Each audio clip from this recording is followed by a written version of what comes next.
Hello दोस्तों, जय Bhim exam में आप सभी का हार्दिक स्वागत है। मैं जयप्रकाश। दोस्तों आप सभी के लिए गुड मॉर्निंग, आदाब, सत श्री अकाल। आज दोस्तों 20 सितंबर, तो हम जानेंगे आज 20 सितंबर से कुछ बनने वाले महत्वपूर्ण क्वेश्चन के बारे में जो परीक्षा की दृष्टि से महत्वपूर्ण है। तो आइए दोस्तों हम क्वेश्चन नंबर 1 के बारे में बात करते हैं। तो दोस्तों क्वेश्चन नंबर 1 कह रहा है कि साहित्य अकादमी पुरस्कार एम बी रमप्पा मोइली को किस कविता के लिए किस कविता के लिए दिया गया है। क्या साहित्य अकादमी पुरस्कार है वो एम बी रमप्पा मोइली को किस कविता के लिए दिया गया है। तो दोस्तों ऑप्शन है वो कह रहा है श्री बाहुबली आयुष्मान दिग्विजयम के लिए, वैन गॉड इज ट्रेवलर के लिए, थ्रुक्कल के लिए और धच्चर गोचर के लिए। क्या धच्चर गोचर के लिए। तो दोस्तों ऑप्शन है वो ऑप्शन क्या कर रहा है, ऑप्शन ही करेक्ट है। ये दोस्तों किसको दिया गया है, ये श्री बाहुबली आयुष्मान दिग्विजयम के लिए दिया गया है। और दोस्तों ऑप्शन है वो ऑप्शन ए करेक्ट है। तो दोस्तों जो साहित्य अकादमी पुरस्कार दिया गया है हम कुछ इसके बारे में जानेंगे। तो दोस्तों साहित्य अकादमी पुरस्कार दिया गया है वो 20 लेखकों के लिए दिया गया है। कितने लेखकों को, 20 लेखकों को दिया गया है। दोस्तों जो सुब्रमण्यम की जो कविता थी उन्होंने किया गया है, इसका अंग्रेजी कविता का संग्रह किया है। किसमें, अंग्रेजी कविता का संग्रह किया है। दोस्तों उनकी कविता कौन सी है, तो when God is a traveller, when God is a traveller. तो दोस्तों और हम जानेंगे जो दो तो ये रहे, और हम जानेंगे 18 अगर लेखकों के बारे में अगर नाम मैं बता दूं तो कोई दिक्कत हो रही है, कोई दिक्कत हो रही है। आपको 1 मिनट में सारे नाम बता दूंगा मैं, तो मैं एक एक करके प्रत्येक के बारे में बता दूंगा किस भाषा में किसके लिए दिया गया है। अगर हम पूरी जानकारी मिल जाती है तो इसमें कोई संदेह नहीं रहेगी। तो आइए हम जानते हैं। दोस्तों अनामिका हैं, उनके लिए हिंदी में दिया गया है। हरीश मीनाक्षी को दोस्तों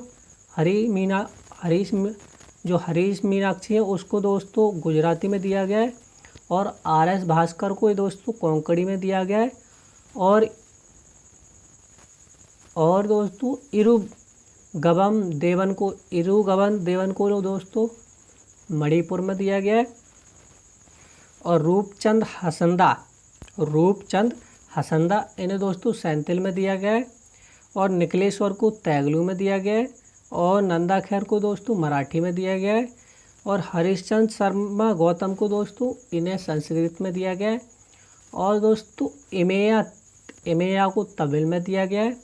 और श्री हुसैन अल हक और दोस्तों अपूर्व कुमार सैंकिया इन दोनों के लिए दोस्तों असमिया के लिए दिया गया है।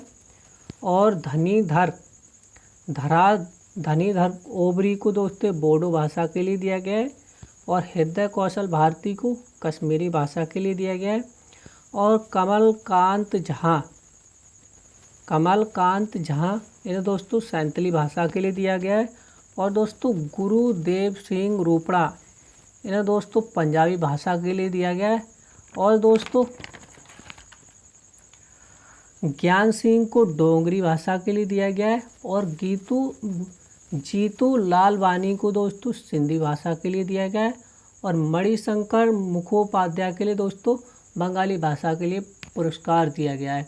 तो दोस्तों ये तो थे पूरे 20 नाम मैंने जो आपके लिए बता दिए। और दोस्तों इसमें क्या है, इसमें जो समान राशि मिलती है वो क्या क्या मिलता है दोस्तों, इसमें एक नक्काशीदार तावे की पट्टिका मिलती है। नक्काशीदार मतलब जो कड़ी होती है उस पर लिखा हुआ गुदा हुआ होता है, उसको क्या बोलते हैं, नक्काशीदार बोलते हैं। और दोस्तों पट्टिका किसकी होती है, तावे की पट्टिका होती है, नक्काशीदार वाली जो तावे की पट्टिका होती है। और दोस्तों एक शॉल दी जाती है और 1 लाख रुपए प्रदान किया जाता है। कितना, 1 लाख रुपए प्रदान किया जाता है। और एक तावे की पट्टिका दी जाती है और एक शॉल दी जाती है। तो ये तो थी क्वेश्चन नंबर 1 की जानकारी। अब बात करते हैं हम क्वेश्चन नंबर 2 की। तो आइए दोस्तों क्वेश्चन नंबर 2 क्या कह रहा है, भारत की वायुसेना ने दोस्तों कुछ टाइपिंग एरर हो जाती है। भारत की वायुसेना ने किस देश से मिराज 2000 विमान खरीदने का सौदा मंजूर किया है? विमान भारत की वायुसेना ने किस देश से मिराज 2000 विमान खरीदने का सौदा मंजूर किया है? तो दोस्तों रूस ने किया है, जापान ने किया है, फ्रांस ने किया है, अमेरिका ने किया है। तो दोस्तों ये किसने किया है? जो ऑप्शन है वो दोस्तों ऑप्शन सी है। किससे किया है? फ्रांस से किया है। और दोस्तों अभी फ्रांस अभी चर्चा में था। क्या हुआ था कि जो अभी त्रिपक्षीय समझौता हुआ है दोस्तों ऑस्ट्रेलिया, अमेरिका और जापान के बीच में, तो क्या हुआ है, जो फ्रांस के जो राष्ट्रपति है इमैनुअल मैक्रोन ने दोस्तों वहाँ के जो ऑस्ट्रेलिया और आपके जो अमेरिका में विदेश मंत्री है, उन्होंने अपने विदेश मंत्री वापस बुला लिए हैं। क्या मामला था? तो दोस्तों जो हिंद प्रशांत महासागर क्षेत्र का ही मामला था। और दोस्तों ऑस्ट्रेलिया ने कहा था कि जो 40,000 बिलियन डॉलर का जो समझौता है वो अब किससे करेंगे, हम जो खरीदारी करेंगे वो किससे करेंगे? उससे करेंगे, जापान, उससे अमेरिका से करेंगे। किससे करेंगे? अमेरिका से करेंगे। और दोस्तों उसमें था क्या? तो दोस्तों उसमें मामला कुछ ऐसा था कि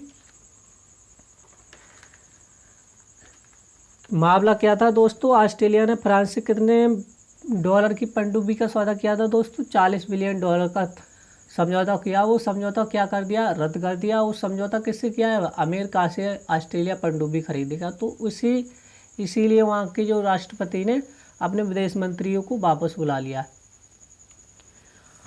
तो दोस्तों हम जानेंगे कि मिराज 2000 ये विमान होता क्या है और इसको भारत ने क्यों खरीदा है। जो मिराज 2000 विमान है वो दोस्तों भारत ने क्यों खरीदा है और इसका क्या लाभ है। तो दोस्तों ये फ्रांस की वायुसेना से जो मिराज 2000 विमान निकाला गया है दोस्तों, उन विमानों को भारत ने खरीदने का सौदा किया है। किससे किया है? फ्रांस से किया है। और दोस्तों वायुसेना इसका क्या करेगी, जो पुराने विमान वहाँ से जो फ्रांस से निकाले गए हैं, उन फ्रांस की वायुसेना के द्वारा निकाले गए विमान भारतीय वायुसेना ने उसका सौदा किया है। क्यों किया है? क्योंकि दोस्तों उससे फ़ायदा क्या होगा, जो हमारी वायुसेना के जो विमान मिराज बेड़ा लंबे समय तक दोस्तों ये लंबे समय तक सेवा में बना रह सकता है। अगर कुछ खराबी होती है तो उसके पुर्जे निकाल कर उसको उसमें डाल दिए जाएंगे। ये दोस्तों जो विमान आ रहे हैं, ये दोस्तों विमान उड़ाए नहीं जाएंगे, इनके कल पुर्जे ही कामयाब किए जाएंगे। दोस्तों जो मिराज 2000 विमान है दोस्तों, बालाकोट में जो दोस्तों आतंकी कैंप पर दोस्तों एयर में दोस्तों इन्हीं विमानों को शामिल किया है दोस्तों। जो बालाकोट में जो दोस्तों हमला हुआ था उनमें दोस्तों कौन से विमान शामिल किए गए थे? तो दोस्तों यही विमान शामिल किए गए थे। कौन से? एयर मिराज 2000। और दोस्तों इन्होंने कौन से बम दागे थे? तो दोस्तों इन्होंने स्पाइक 2000 बम दागे थे। जब कहा गया था दोस्तों बालाकोट में आतंकी कैंप पे हमला हुआ था, उस समय की बात है। और दोस्तों ये विमान से बाहर कब किए गए? तो दोस्तों कुछ ही दिन पहले ये मिराज विमान है वो फ्रांस की वायुसेना से बाहर किए गए। और दोस्तों ये इनका समझौता हुआ था, वो कब हुआ था? तो दोस्तों 31 अगस्त को, जो अभी 31 अगस्त 2021 को दोस्तों समझौता हुआ है। और दोस्तों इसके तहत जो विमान है वो भारत लाए जाएंगे। और दोस्तों इन विमानों में उड़ाने में कोई काम नहीं किया जाएगा। मैं दोस्तों वही बताया था कि इन विमानों का उड़ाने में कोई काम नहीं लिया जाएगा। इनके जो कल पुर्जे हैं उनके लिए जो भारत के कितने विमान हैं, 50 मिराज 2000 विमान हैं, उनके बेड़ों को दोस्तों लंबे समय तक सुरक्षित रखा जा सकता है। कितने लंबे समय तक सुरक्षित रखा जाता है। जो हमारे विमान है 50 मिराज 2000, ये दोस्तों जो वहाँ से विमान आएंगे उनके क्या हुआ, उनकी कल पुर्जे निकाल कर उसमें लगा दिए जाएंगे। ऐसा ही होगा जैसे वो बोलते हैं जुगाड़। क्या बोलते हैं, जुगाड़। तो इसमें की जाएगी, जुगाड़ की जाएगी। तो यही है, आप समझ गए होंगे। तो आइए दोस्तों क्वेश्चन नंबर 3 के बारे में बात करते हैं। भारत और नेपाल के बीच कौन सी संयुक्त सैन्य अभ्यास हुआ है दोस्तों? भारत और नेपाल के बीच में कौन सा संयुक्त सैन्य अभ्यास हुआ है? तो दोस्तों सूर्य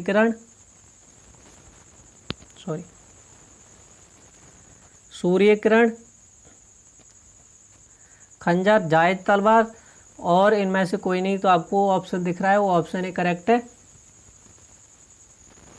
दोस्तों। संयुक्त सैन्य अभ्यास कौन सा हुआ है? तो दोस्तों ये हुआ है, आपका ऑप्शन है वो दिख ही रहा है आप सभी के लिए, पहले ही दिख चुका है। वो ऑप्शन ए कौन सा है दोस्तों? ऑप्शन ए है सूर्य किरण। कौन से हुआ है? सूर्य किरण हुआ है। और दोस्तों भारत में किसका कौन सा संस्करण हो रहा है? ये दोस्तों 15वां संस्करण हो रहा है। और ये कब से होगा दोस्तों? 20 सितंबर उत्तराखंड पिथौरागढ़ में शुरू हो रहा है दोस्तों। ये कब से होगा? 20 सितंबर। आज से उत्तराखंड में सूर्य किरण सैन्य अभ्यास हो रहा है दोस्तों। भारत और नेपाल सेना की एक इन्फेंट्री बटालियन एक दूसरे के साथ अपने देशों में लंबे समय तक विभिन्न आतंकवाद विरोधी अभियानों के संचालन के दौरान हासिल हुए अनुभवों को साझा करेगी। कि जो आतंकी हमला होते हैं वो कैसे उनको रोका जाए, और आतंकवाद को कैसे बढ़ावा देने से रोका जाए। तो ये दोस्तों इस सैन्य अभ्यास के बारे में। तो दोस्तों अगर हम बात करें जी कुछ और भी सैन्य अभ्यास है दोस्तों। जो खंजर सैन्य अभ्यास है वो दोस्तों किसके साथ में होता है? ये दोस्तों जो खंजर सैन्य अभ्यास है वो दोस्तों भारत और किर्गिस्तान के साथ में होता है। भारत और किर्गिस्तान के साथ में होता है। और दोस्तों ये मिलिट्री सैन्य अभ्यास है। कौन सा है? जो खंजर सैन्य अभ्यास है वो दोस्तों मिलिट्री सैन्य अभ्यास है। फिर दोस्तों बात करें हम जायद तलवार की। दोस्तों अभी हाल ही में जो युद्ध अभ्यास हुए हैं, ये नहीं कि मैं आपको 1 साल पुराने सैन्य अभ्यास बता रहा हूँ, जो हाल ही में हुए हैं, मुश्किल से 15 दिन 20 दिन 1 महीना मुश्किल से हुआ है दोस्तों। दूसरा सैन्य अभ्यास कौन सा हुआ है? तो दोस्तों जो जायद तलवार है वो दोस्तों किसके साथ में हुआ है? जायद तलवार सैन्य अभ्यास ये दोस्तों भारत और यूएई के साथ में हुआ है। किसके साथ में? भारत और यूएई के साथ में। यूएई की फुल फॉर्म क्या होती है? संयुक्त अरब अमीरात। और दोस्तों जो अमीरात है वो जो अमीरात है वो दोस्तों 7 देशों से, 7 उसकी छोटी छोटी अमीरात है उससे बनकर मिलकर ये अमीरात बना हुआ है। तो हम एक बार जब ऑप्शन में संयुक्त अरब अमीरात आएगा तो उसके बारे में हम फुल डिटेल से जानेंगे। तो दोस्तों अगर हम नेपाल की बात करें,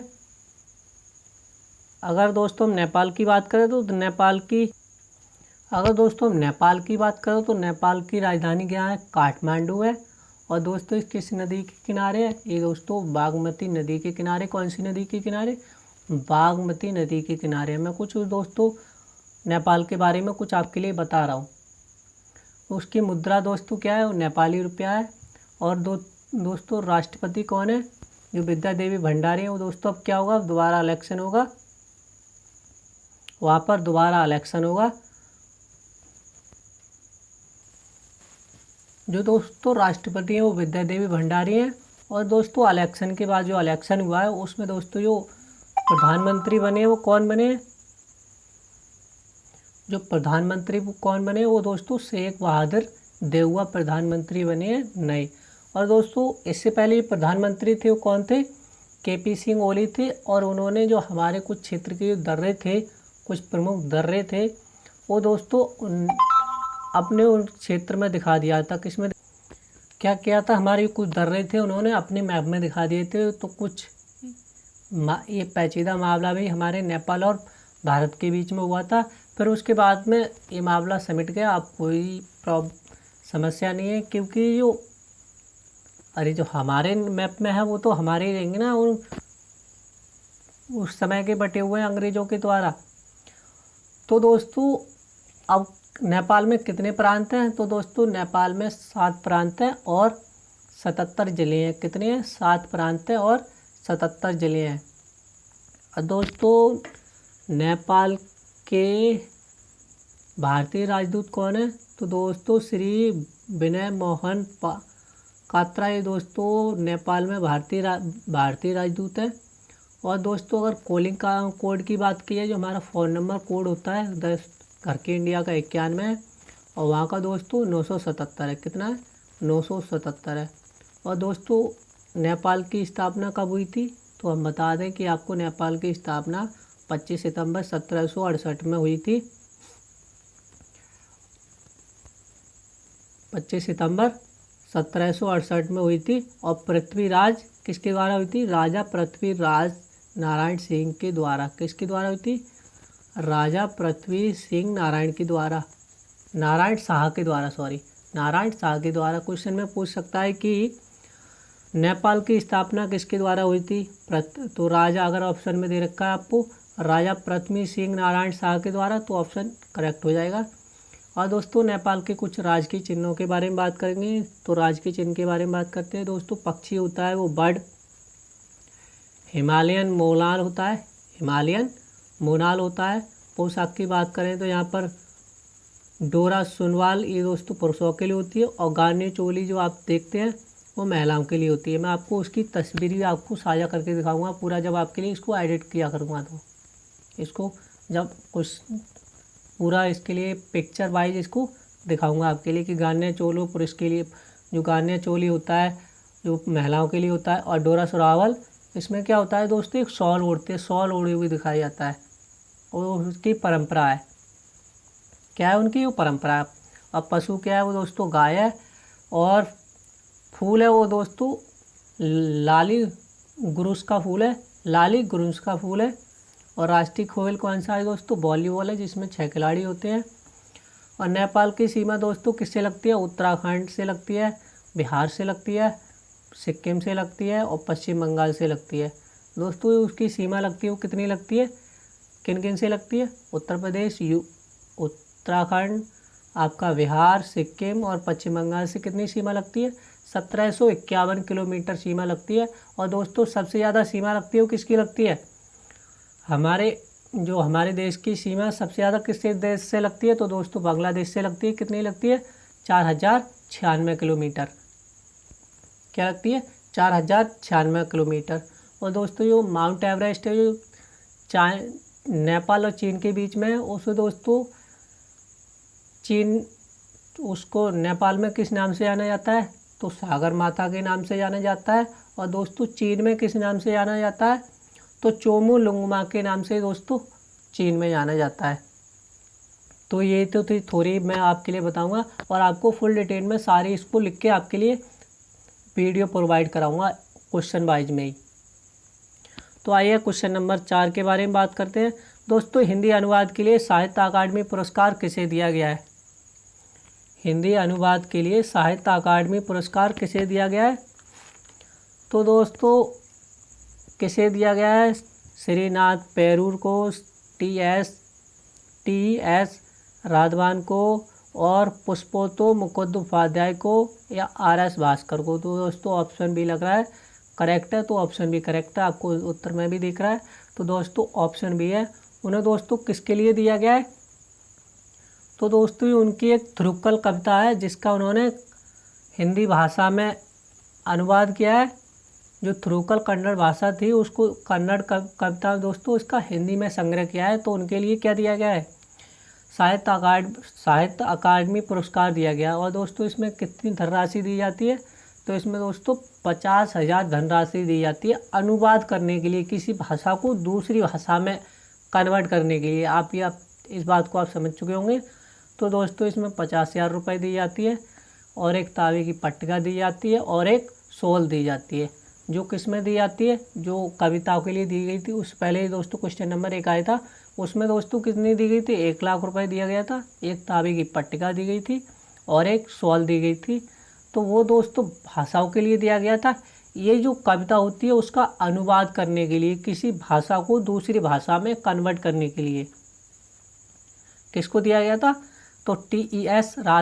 राघवन को दिया गया है। तो दोस्तों उन्होंने जो ध्रुवकल नामक कविता है उसका अनुवाद हिंदी में किया है। किस में किया है? कन्नड़ भाषा से हिंदी में अनुवाद किया है। और दोस्तों और दूसरे मैं बता दूं आपको, जो श्रीनाथ पेरूर है उनको दोस्तों उन्होंने क्या किया है, जो उन्होंने दोस्तों अंग्रेजी में अनुवाद किया है। किस में किया है? जो धचर घोचर जो कविता है दोस्तों किसकी, श्रीनाथ पेरूर की जो धचर घोचर कविता है उसका अनुवाद दोस्तों किस में किया है उन्होंने, अंग्रेजी में किया था। दो धचर घोचर ये किस में थी, कन्नड़ कविता थी, इसका दोस्तों अनुवाद किस में किया है, अंग्रेजी में किया है। और दोस्तों पुष्पदो मुखोपाध्याय को दोस्तों बांग्ला में इन्होंने अनुवाद किया है। और मराठी में अनुवाद के लिए दोस्तों सोनाली नवोंगल को दिया गया है। और दोस्तों ये तो थे, और मैंने आपको बता दिए कि इसमें पुरस्कार राशि कितनी दी जाती है, 50,000 रुपये, एक ताबी की नक्काशीदार पट्टिका और एक शॉल। तो ये तो थी क्वेश्चन नंबर 4 के उत्तर की जानकारी। अब हम बढ़ते हैं क्वेश्चन नंबर 5 पर। तो दोस्तों नेशनल राइफल एसोसिएशन के चौथी बार अध्यक्ष कौन बने, या चौथी बार अध्यक्ष कौन बने। तो दोस्तों क्या है, थोड़ी टाइपिंग एरर हो जाती है। तो दोस्तों क्वेश्चन नंबर 1 है रणेंद्र सिंह, नंदा खैर और गुरदेव सिंह रोपड़ा, या इनमें से कोई नहीं। तो दोस्तों कौन बने हैं, तो दोस्तों मैं ऑप्शन बता दूं, वो ऑप्शन ए है दोस्तों। कौन सा है? ऑप्शन ए है, ये दोस्तों रणेंद्र सिंह बने हैं। और दोस्तों रणेंद्र सिंह किनके पुत्र है, तो मैं आपको बता दूं, रणेंद्र सिंह जो पुत्र है वो कैप्टन अरविंदर सिंह के पुत्र है, जिन्होंने मुख्यमंत्री पद से, पंजाब के मुख्यमंत्री थे, उन्होंने इस्तीफा दे दिया है। और दोस्तों उसी दिन क्या बने हैं, वो उसी दिन क्या बने हैं दोस्तों, रणेंद्र सिंह चौथी बार क्या बने हैं, नेशनल राइफल एसोसिएशन के चौथी बार अध्यक्ष बने हैं। और दोस्तों इन्होंने किसको हराया है, तो दोस्तों उत्तर प्रदेश के, कहाँ के दोस्तों, उत्तर प्रदेश के सांसद श्याम सिंह यादव को हराया है दोस्तों। एक उत्तर प्रदेश किसको हराया है दोस्तों, ये बसपा सांसद श्याम सिंह यादव को हराया है दोस्तों। और जो दोस्तों रणेंद्र सिंह इससे पहले कब अध्यक्ष बने हैं, तो सन 2010 में दोस्तों, फिर सन 2014 में और 17 में, अब कितने बने, 21 में। और दोस्तों अगर बात की जाए नेशनल राइफल एसोसिएशन अंतर्राष्ट्रीय निशानेबाजी खेल संघ के महासंघ के अध्यक्ष कौन बने हैं, तो मैं आपको बता दूं कि रणेंद्र सिंह है। उपाध्यक्ष कौन बने हैं, अंतर्राष्ट्रीय निशानेबाजी खेल संघ के अंतर्राष्ट्रीय निशानेबाजी महासंघ के अध्यक्ष कौन बने हैं, तो दोस्तों अंतर्राष्ट्रीय निशानेबाजी खेल महासंघ के उपाध्यक्ष जो बने हैं वो हमारे कौन बने हैं, पहले उपाध्यक्ष बने हैं वो कौन बने हैं दोस्तों, रणेंद्र सिंह बने। और ये दोस्तों नेशनल राइफल एसोसिएशन के चौथी बार अध्यक्ष हैं। और दोस्तों अंतर्राष्ट्रीय निशानेबाजी खेल महासंघ के पहली बार क्या बने हैं, उपाध्यक्ष बने हैं। तो आप मुझे कमेंट करके बताएं कि अंतर्राष्ट्रीय निशानेबाजी खेल महासंघ के अध्यक्ष कौन है, अंतर्राष्ट्रीय निशानेबाजी खेल महासंघ के अध्यक्ष कौन है। और जो रणेंद्र सिंह है वो उपाध्यक्ष बने हुए हैं दोस्तों। कब बने दोस्तों, शनिवार को बने हैं। इनके पिताजी ने उसी दिन इस्तीफा दिया था। और ये दोस्तों मोहाली में जो नेशनल राइफल एसोसिएशन का चुनाव हुआ था वो दोस्तों मोहाली में हुआ था। किस में हुआ था, मोहाली में चुनाव हुआ था। ये दो और कुछ इनके बारे में जाने दोस्तों, अंदर की बात बताऊँ मैं दोस्तों। कुंवर सुल्तान ये दोस्तों निर्विरोध राष्ट्रीय संस्था का महासचिव चुना गया है। किनको, राष्ट्रीय महासंस्था का सचिव किन्हें चुना गया है दोस्तों, ये कुंवर सुल्तान को चुना गया है। और कोषाध्यक्ष ये दोस्तों रणदीप मान को बनाया गया है। किसको बनाया गया है, रणदीप मान को। और दोस्तों महासंघ के 8 उपाध्यक्ष के अलावा सीनियर अध्यक्ष ये दोस्तों उड़ीसा के सांसद कलिकेश नारायण सिंह देव को बनाया गया है। किसे बनाया गया है, महासंघ के 8 उपाध्यक्ष के अलावा सीनियर उपाध्यक्ष किसे बनाया गया है दोस्तों, कलिकेश नारायण सिंह देव को बनाया गया है। ये कहाँ के सांसद हैं, तो दोस्तों ये उड़ीसा के सांसद है, उड़ीसा के सांसद है। और दोस्तों कुछ उपाध्यक्ष के बारे में बता दूं तो दोस्तों जैसे सुषमा सिंह है, BK डल है, अशोक मित्तल है, अशोक पंडित है। और दोस्तों पुतुल कुमारी ये दोस्तों क्या है, उपाध्यक्ष बनाई गई है। किसकी, नेशनल राइफल एसोसिएशन की क्या बनाई गई है, ये उपाध्यक्ष बनाए गए हैं। कितने उपाध्यक्ष बनाए हैं दोस्तों, 8 उपाध्यक्ष बनाए हैं। और दोस्तों इन्होंने जो जो इलेक्शन हुआ है उसमें कितने मत हासिल किए हैं दोस्तों, 59 में से 56 मत आ गए थे रणेंद्र के पक्ष में थे, और 3 किसके पक्ष में थे, तो दोस्तों ये 3 किसके पक्ष में थे, श्याम सिंह यादव के 3 पक्ष में थे मात्र। अगर दोस्तों एनआरआई की बात करें, इसकी राइफल एसोसिएशन की स्थापना कब हुई थी, तो दोस्तों 1951 में हुई थी। और हेड क्वार्टर कहाँ है दोस्तों, ये नई दिल्ली में। और दोस्तों एक बात और बता दूं आपके लिए कि NRIA का दोस्तों नेशनल राइफल एसोसिएशन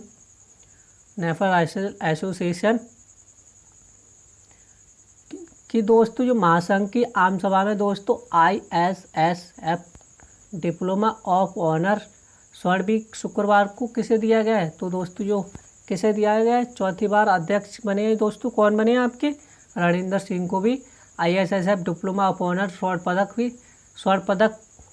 स्वर्ण शुक्रवार को और सम्मान दिया गया है।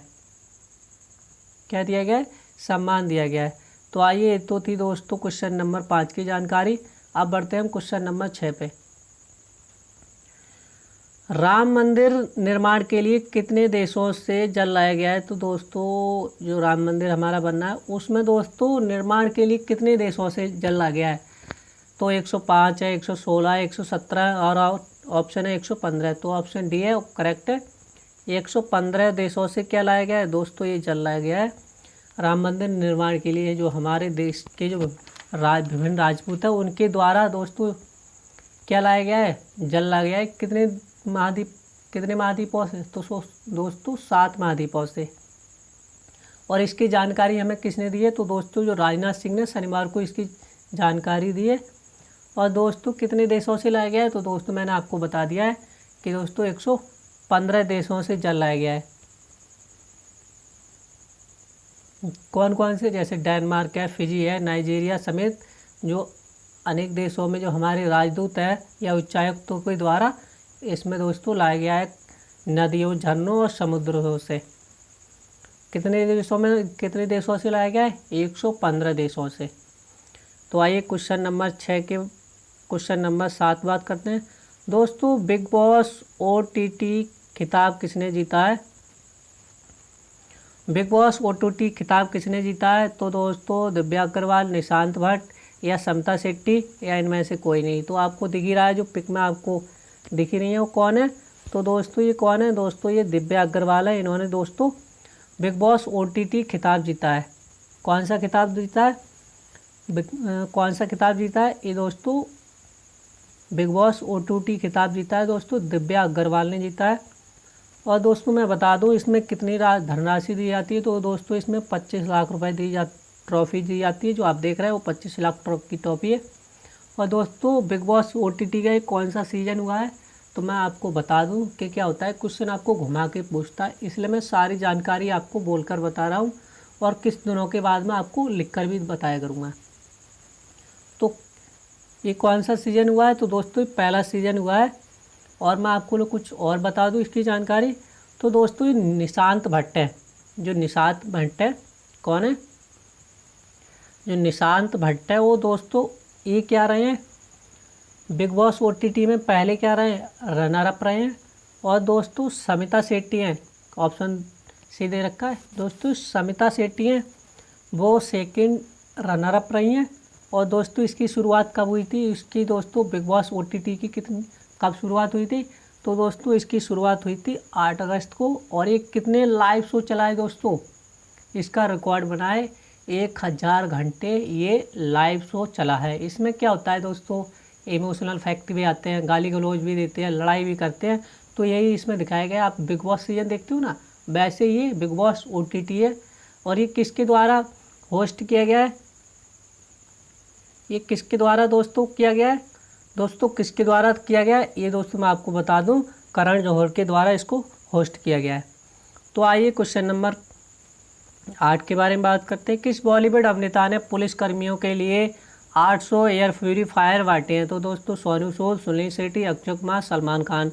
तो दोस्तों ऑप्शन है वो बी करेक्ट है, किसने बांटे हैं दोस्तों, सनी देओल ने सॉरी सन्नी देओल याद आ रहा है किन्होंने बांटी है, ये आपकी सुनील शेट्टी ने बांटे हैं। आपको तो पिक्चर में आपको दिख ही रहा होगा, देखो अब जूम करके दिखा दूँ मैं आपके लिए, ये सुनील शेट्टी जी है। और इन्होंने दोस्तों कितने प्योरीफायर बांटे हैं दोस्तों, 800 एयर प्योरीफायर बांटे हैं।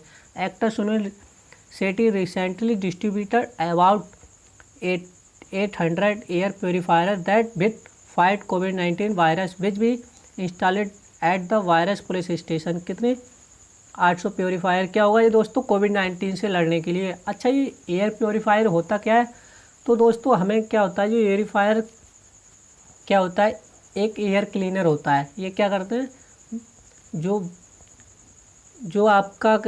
जो आपकी जो मौजूद दूषित हवा होती है उसको क्या करता है, शुद्ध करता है। और ये किससे बताता है, हमें अस्थमा, एलर्जी ऐसी खतरनाक बीमारियों से हमें बचाता है। और एक क्या होता है दोस्तों, यंत्र होता है, कुछ आपने देखा होगा कि मुंह में लगाते हैं। अब कुछ ऐसे आ रहे हैं, इलेक्ट्रिकल आ रहे हैं, बड़े बड़े आ रहे हैं, जिसको आप घर में बंद कमरे में रख सकते हैं। ये क्या होता है, एक यंत्र होता है, इसको चार्ज भी किया जाता है। तो दोस्तों आइए क्वेश्चन नंबर 9 के बारे में बात करते हैं। किस देश के राष्ट्रपति ने अधिकारियों को नियुक्त और बर्खास्त करने की प्रधानमंत्री की शक्ति को निलंबित किया है? किस देश के राष्ट्रपति ने अधिकारियों को नियुक्त और बर्खास्त करने की प्रधानमंत्री की शक्ति को निलंबित किया है? तो दोस्तों फ्रांस ने किया है, जर्मनी ने किया है, सोमालिया या पपुआ न्यू गिनी। तो दोस्तों ऑप्शन है वो ऑप्शन सी है, सोमालिया ने किया है। दोस्तों मामला क्या था, जो वहाँ की खुफिया एजेंसी थी, कहाँ की दोस्तों, जो सोमालिया की खुफिया एजेंसी थी, उसमें क्या हुआ है, जो राष्ट्रीय खुफिया सेवा एजेंसी की एजेंट थी उसकी क्या हो गई है दोस्तों, साइबर सुरक्षा विभाग में काम करती थी, उसकी क्या हो गई है, हत्या हो गई है। तो उसी हत्या हो गई, लापता हो गई, लापता होने के बाद उसकी क्या हो गई है, हत्या हो गई है। तो उसी के कारण ही ये मामला राष्ट्रपति और प्रधानमंत्री के बीच में आया है। तो राष्ट्रपति ने उसकी अधिकारी नियुक्त करने की शक्ति क्या कर दी है, निलंबित कर दी है। और दोस्तों जो लापता हुई है उसका क्या नाम था, वो फरार नाम था। और दोस्तों इस पर जो राष्ट्रीय खुफिया एजेंसी होती है वो भी इस मामले में कोई कुछ इसमें विवरण नहीं कर रही है या कुछ टिप्पणी नहीं कर रही है। और दोस्तों राष्ट्रपति प्रधानमंत्री से एक बार और भिड़ गए थे, कब क्या मामला कब हुआ था दोस्तों, जब पहली बार अप्रैल में दोस्तों क्या हुआ था, उन्होंने जो अपना कार्यकाल था वो 4 साल कार्यकाल था और 2 साल अपना कार्यकाल सोमालिया के राष्ट्रपति ने बढ़ा लिया था। तो इसीलिए राष्ट्रपति प्रधानमंत्री आपस में भिड़ गए थे।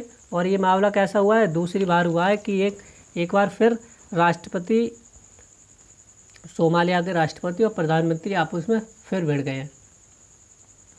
और सोमालिया में क्या हुआ है, ये इस माहौल को देखते हुए क्या हुआ है, इसमें सोमालिया में तनावपूर्ण स्थिति का माहौल है। वहाँ के जो कबीले वगैरह हैं उसमें आतंकवाद का क्या हो रहा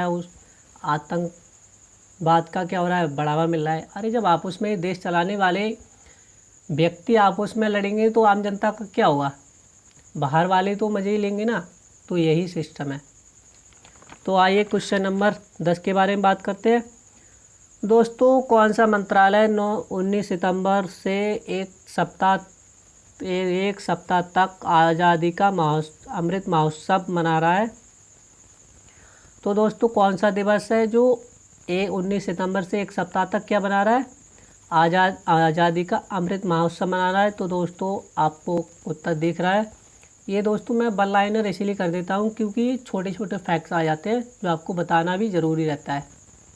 तो दोस्तों किसने किया है, ये दोस्तों वाणिज्य और उद्योग मंत्रालय के द्वारा किया गया है। ये दोस्तों आप देख रहे हैं कि वाणिज्य और उद्योग मंत्रालय कल से 19 सितंबर से एक सप्ताह तक आज़ादी का अमृत महोत्सव मनाएगा। और दोस्तों इसकी घोषणा किसने की है, तो दोस्तों जो हमारे वाणिज्य और उद्योग मंत्री कौन है, पीयूष गोयल ने की है। और जो दोस्तों ये कितने राज्यों में ज़िलों में मनाया जाए, तो देश के 739 ज़िलों में मनाया जाएगा। दोस्तों कितने 739 ज़िलों में मनाया जाएगा। आइए क्वेश्चन नंबर 11 के बारे में बात करते हैं। दोस्तों पीएम मोदी प्रधानमंत्री नरेंद्र मोदी जी ने किस प्रतिष्ठित उड़िया साहित्यकार के निधन पर शोक व्यक्त किया है? पीएम मोदी जी ने किस प्रतिष्ठित उड़िया साहित्यकार के निधन पर शोक व्यक्त किया है? तो दोस्तों मनोरमा महापात्रा है। कौन है ये? मनोरमा महापात्रा है। इनके निधन पर क्या किया है? प्रधानमंत्री जी ने शोक व्यक्त किया है। और जी खा के उड़ीसा की क्या है? साहित्यकार है। तो दोस्तों आइए क्वेश्चन नंबर 12 के बारे में बात करें। किस राज्य ने पैरालंपिक बैडमिंटन पहला गोल्ड विजेता प्रमोद भगत को सम्मानित किया है? दोस्तों किस राज्य ने पैरालंपिक बैडमिंटन पहला गोल्ड विजेता प्रमोद भगत को किस राज्य ने सम्मानित किया है? तो दोस्तों इसको सम्मानित किया है असम सरकार ने। किसने किया है? असम सरकार ने किया है, जो मुख्यमंत्री नवीन पटनायक ने दोस्तों 6 करोड़ रुपए की नगद राशि के तौर पर पुरस्कार दिया है। और ग्रुप ए स्तर की क्या की है? जॉब ऑफर की है।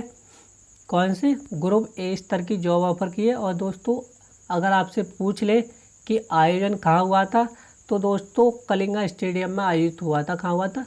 कलिंगा स्टेडियम में, असम के कलिंगा स्टेडियम में। आइए क्वेश्चन नंबर 13 की बात करते हैं। दोस्तों Hindustan petroleum corporation limited HPCL योजना के अनुसार 3 वर्ष में कितने इलेक्ट्रिकल वाहन चार्जिंग स्टेशन का लक्ष्य रखा है? तो आपको इमेज में दिख ही रहा है और उत्तर भी दिख ही रहा है। तो दोस्तों क्या है, जैसे पेट्रोल पंप पे क्या ले जाते हैं? पेट्रोल डलवाने ले जाते हैं। वैसे ही क्या होगा, जो HPCL है हिंदुस्तान पेट्रोलियम कॉरपोरेशन लिमिटेड ने दोस्तों 5000 इलेक्ट्रिक वाहन चार्जिंग स्टेशन का लक्ष्य रखा है। क्योंकि 5000 इलेक्ट्रिकल चार्जिंग का लक्ष्य रखा है। आप देख रहे हैं कि अब ऐसे गाड़ियां चार्ज हुआ करेंगी। कैसे? इस तरीक़ा से, जो आप फोटो में दिख रहे हैं इस तरीक़ा से गाड़ियां चार्ज हुआ करेंगी। तो आइए क्वेश्चन नंबर 13 की बात करते हैं। दोस्तों किसने गूगल क्लाउड के साथ को इनोवेशन स्पेस लॉन्च किया है? तो दोस्तों ये किसने किया है? ये दोस्तों विप्रो ने किया है। किसने किया है? विप्रो ने किया है। और ये कब किया है दोस्तों? ये 17 सितंबर में किया है। और ये IT प्रमुख क्षेत्र में, किसमें? IT प्रमुख क्षेत्र में। इसमें क्या होगा दोस्तों? व्यवसाय परिवर्तन चलाने के लिए नवाचार को गति देना, मतलब आने वाले टाइम में और इसको क्या होना, इसके द्वारा व्यापार को बढ़ावा देना। किसको? व्यापार में बढ़ावा देना और नई तकनीकी प्रदान करना। किसके साथ दोस्तों गूगल क्लाउड ने को इनोवेशन स्पेस लॉन्च किया है? तो दोस्तों विप्रो ने किया है। पीएम मोदी ने किस शहर में सरदार धाम भवन का उद्घाटन किया है? तो दोस्तों पीएम मोदी जी ने किस शहर में सरदार भवन का उद्घाटन किया है? तो दोस्तों अहमदाबाद में सरदार धाम भवन का उद्घाटन किया है। और ये दोस्तों क्या है? प्रेजेंट टाइम की न्यूज़ है, हाल ही में। दोस्तों किस राज्य में भारत सरकार के सबसे बड़े ओपन एयर फर्नरी का उद्घाटन किया है? तो दोस्तों किस राज्य में किया गया है? तो दोस्तों उत्तराखंड में किया गया है। सबसे बड़े एयर फर्नरी का उद्घाटन किया गया है। किसका? सबसे बड़े ओपन एयर फर्नरी का। क्वेश्चन नंबर 7 देखते हैं दोस्तों। अमित शाह ने किस राज्य में दोस्तों अखिल भारतीय वृक्षारोपण मिशन 2021 के तहत 1 करोड़वां पौधा रोपा है? तो दोस्तों ये उन्होंने महाराष्ट्र में रोपा है। किस राज्य में? महाराष्ट्र में। और किसका पौधा रोपा है दोस्तों? पीपल का पेड़ लगाया है इन्होंने। किसका? पीपल का पेड़ लगाया है। और पीपल पेड़ की एक खास बात है दोस्तों, अभी जो आप देख रहे थे कि ऑक्सीजन के लिए क्या हालत हुई थी कोरोना काल में, तो दोस्तों पीपल का पेड़ एक ऐसा पेड़ है जो दुनिया में सबसे ज़्यादा वृक्षों में से क्या देता है? ऑक्सीजन देता है। क्या देता है? ऑक्सीजन देता है। 17 सितंबर को रेल कौशल विकास योजना किसने शुरू की है? तो दोस्तों अश्वनी वैष्णव ने शुरू की है। और ये क्या है? हमारी रेल मंत्री हैं। तो दोस्तों ये तो थे 18 क्वेश्चन, और मैंने प्रत्येक के बारे में बताया है दोस्तों, प्रत्येक के बारे में खुलकर बताया कि दोस्तों इसमें है क्या, क्यों, क्या कारण है, क्या रहा दोस्तों। तो ये तो थी 18 क्वेश्चन। अगर वीडियो पसंद आती है तो वीडियो को दोस्तों ज़्यादा से ज़्यादा लाइक किया करें, और दोस्तों मैं हाथ जोड़ के निवेदन है, वीडियो को ज़्यादा से ज़्यादा सब्सक्राइब करें और ज़्यादा से ज़्यादा वीडियो को शेयर करें। जय भीम।